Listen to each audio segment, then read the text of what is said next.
Hi, ಈಗ ವಿರಾಟ್ ಕೊಹ್ಲಿ ಅವರ ನೆನೆ ಇನ್ನಿಂಗ್ಸ್ ಬಗ್ಗೆ ಮಾತನಾಡೋಣ. ಇನ್ನಿಂಗ್ಸ್ ಆದಮೇಲೆ ವಿರಾಟ್ ಕೊಹ್ಲಿ ಮಾತನಾಡಿದರು. ಅವರ ದೈಹಿಕ ಕಂಡೀಷನ್ ಹೇಗಿದೆ, ಹೆಲ್ತ್ ಯಾವ ಹಂತದಲ್ಲಿದೆ, ಇದರ ಬಗ್ಗೆ ಕೂಡ ಅವರು ಮಾತನಾಡಿದರು.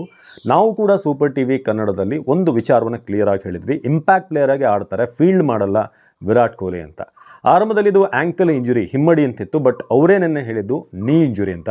ಸೊ ಮ್ಯಾಚ್ ಆದಮೇಲೆ ವಿರಾಟ್ ಕೊಹ್ಲಿ ಏನು ಹೇಳಿದ್ರು, ಇಂಗ್ಲೀಷಲ್ಲಿ ಅವ್ರು ಮಾತನಾಡಿರೋದನ್ನು ನಿಮಗೆ ಸಿಂಪಲ್ ಕನ್ನಡದಲ್ಲಿ ವಿವರಿಸ್ತಾ ಹೋಗ್ತೀನಿ. ಸೊ ವಿರಾಟ್ ಕೊಹ್ಲಿ ಅವ್ರನ್ನ ಫಸ್ಟ್ ಕೇಳಿದ ಪ್ರಶ್ನೆ, how did you feel tonight, ಹೇಗೆ ಫೀಲ್ ಆಯ್ತು ನಿಮಗೆ ಅಂತ.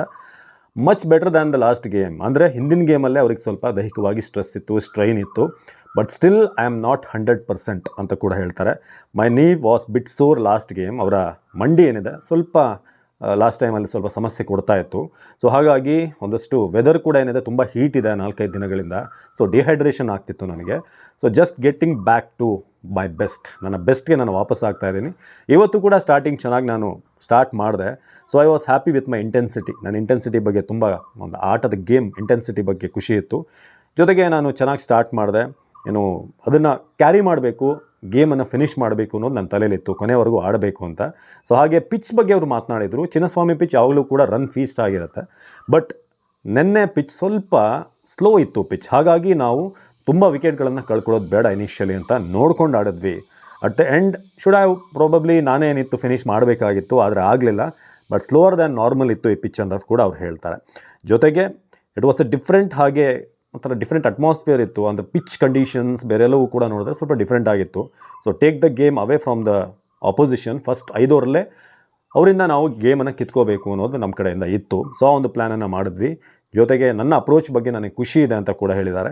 ಜೊತೆಗೆ ಪಟಿದಾರ್ ಅವ್ರ ಬಗ್ಗೆ ಕೇಳಿದಾಗ ಅವರ ಇನ್ನಿಂಗ್ಸ್ ಬಗ್ಗೆ, ಸೊ ಪಟಿದಾರ್ ಬಗ್ಗೆ ಅವ್ರು ಹೇಳಿದ್ದಾರೆ, ಈ ಥರದ್ದು ಇಡೀ ಗೇಮನ್ನು ಚೇಂಜ್ ಮಾಡುವಂಥ ಹಲವಾರು ಪ್ಲೇಯರ್ಗಳು ನಮ್ಮ ಟೀಮಲ್ಲಿದ್ದಾರೆ. ಅದರಲ್ಲಿ ಪಟಿದಾರ್ ವೆರಿ ಮೇನ್. ಆತ ಆಡ್ತಿರುವಂಥ ರೀತಿ, ಕನೆಕ್ಟ್ ಮಾಡ್ತಿರುವಂಥ ರೀತಿ, ಅಥವಾ ಆ ಶಾರ್ಟ್ ಸೆಲೆಕ್ಷನ್, ಆ ವೈಬ್ ಎಲ್ಲವೂ ಕೂಡ ನೆಕ್ಸ್ಟ್ ಲೆವೆಲ್ ಇದೆ. ಅನ್ಬಿಲೀವೇಬಲ್ ಅನ್ನೋ ಒಂದು ವರ್ಡನ್ನು ಕೂಡ ಹೇಳ್ತಾರೆ. ಜೊತೆಗೆ ಟೀಮ್ ಮ್ಯಾನೇಜ್ಮೆಂಟ್ ಬಗ್ಗೆ ಅವ್ರು ಹೇಳೋದೊಂದೇ, ಈ ಸಲ ನಮ್ಮ ಟೀಮ್ ಅಥವಾ ಹೋದ ಸಲ 2 ಸೀಸನ್ ನೋಡಿದ್ರೆ ನಮ್ಮ ಟೀಮ್ ಕಾಂಬಿನೇಷನ್ ತುಂಬ ಚೆನ್ನಾಗಿದೆ. 5 ವಿಕೆಟ್ ಹೋದ್ಮೇಲೂ ರೊಮ್ಯಾರಿಯೋ ಶೆಫರ್ಡ್ ಹಾಗೆ ಟಿಮ್ ಡೇವಿಡ್ ಆಡಕ್ಕೆ ಬರ್ತಾರಲ್ಲ, ಇದು ನಮಗೊಂದು ಎಕ್ಸ್ಟ್ರಾ ಕುಷನ್ ಕೊಡುತ್ತೆ ಫಸ್ಟ್ 5 ಬರುವಂಥವ್ರಿಗೆ. ಹಿಂದೆ ಇದ್ದಾರಪ್ಪ ಡೇವಿಡ್ ಇದ್ದಾರೆ, ಹಾಗೆ ಶೆಫರ್ಡ್ ಇದ್ದಾರೆ. ಸೊ ನಾವು ಫ್ರೀ ಫ್ಲೋ ಆಗಿ ಆಡ್ಬೋದು, ಯಾಕಂದರೆ ಇಬ್ಬರು ಘಟಾನುಘಟಿಗಳು, ಬೀಸ್ಟ್ಗಳಿದ್ದಾರೆ ಅಂತ. ಸೊ ಅದನ್ನು ವಿಶೇಷವಾಗಿ ಹೇಳಿದರು.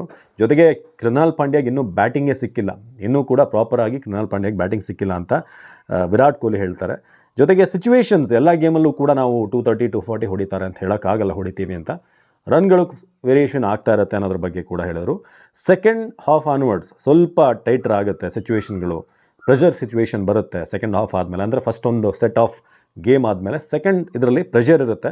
ಸೊ ಅದನ್ನು ಹೇಗೆ ನಾವು ಅಡಾಪ್ಟ್ ಆಗ್ತೀವಿ, ಹೇಗೆ ಅದನ್ನು ಪ್ಲ್ಯಾನ್ ಮಾಡ್ತೀವಿ, ಸೊ ಅದರ ಮೇಲೆ ನಮ್ಮ ಮುಂದಿನ ಜರ್ನಿ ಏನಿದೆ ಡಿಪೆಂಡ್ ಆಗುತ್ತೆ ಅಂತ ಹೇಳಿದರು.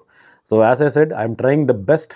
ಸರ್ಟನ್ಲಿ ನನ್ನ ಈ ಹಿಂದಿನ 2 ಮ್ಯಾಚ್ಗಳು ಕೂಡ ನನ್ನ ಅಬಿಲಿಟಿಗೆ ಸರಿಯಾಗಿ ನಾನು ಆಡಿಲ್ಲ. ಬಟ್ ಹೋಗ್ತಾ ಹೋಗ್ತಾ ನಾನು ಅಡಾಪ್ಟ್ ಆಗ್ತೀನಿ, ದ ಬೆಸ್ಟ್ ವಿಲ್ ಕಮ್ ಅಂತ ಕೂಡ ಹೇಳಿದ್ದಾರೆ. I am always looking to push the bar ಅಂತ ಕೂಡ ಹೇಳಿದ್ದಾರೆ. ಸೊ ಇದು ವಿರಾಟ್ ಕೊಹ್ಲಿ ನೆನ್ನೆ ಮ್ಯಾಚ್ ಆದಮೇಲೆ ಪ್ರೆಸೆಂಟೇಷನ್ ಸಂದರ್ಭದಲ್ಲಿ, ಆರೆಂಜ್ ಕ್ಯಾಪನ್ನು ಕೊಡುವಂಥ ಸಂದರ್ಭದಲ್ಲಿ, ಯಾರೇ ಇರ್ಬೋದು, 15 ವರ್ಷದ ಹುಡುಗರಿರ್ಬೋದು, ಯಾರೇ ಇದ್ದರೂ ಕೂಡ ಈ 38-39 ವರ್ಷದ ಗೋಟ್ ಆ ಆರೆಂಜ್ ಕ್ಯಾಪನ್ನು ಹಾಕೊಳ್ಳೋದಿದೆಯಲ್ಲ, ಅದು ವಿರಾಟ್ ಕೊಹ್ಲಿ ಲೆಗಸಿ. ಅದು ಕೂಡ ಫುಲ್ ಫಿಟ್ ಇಲ್ಲ, ಜ್ವರ ಇತ್ತು, ಜೊತೆಗೆ ನೀ ಇಂಜುರಿ ಇತ್ತು, ಆದರೂ ಕೂಡ ಬಂದು ಆರೆಂಜ್ ಕ್ಯಾಪನ್ನು ಹಾಕೊಳ್ಳೋದು, it's not easy. Hats off Virat.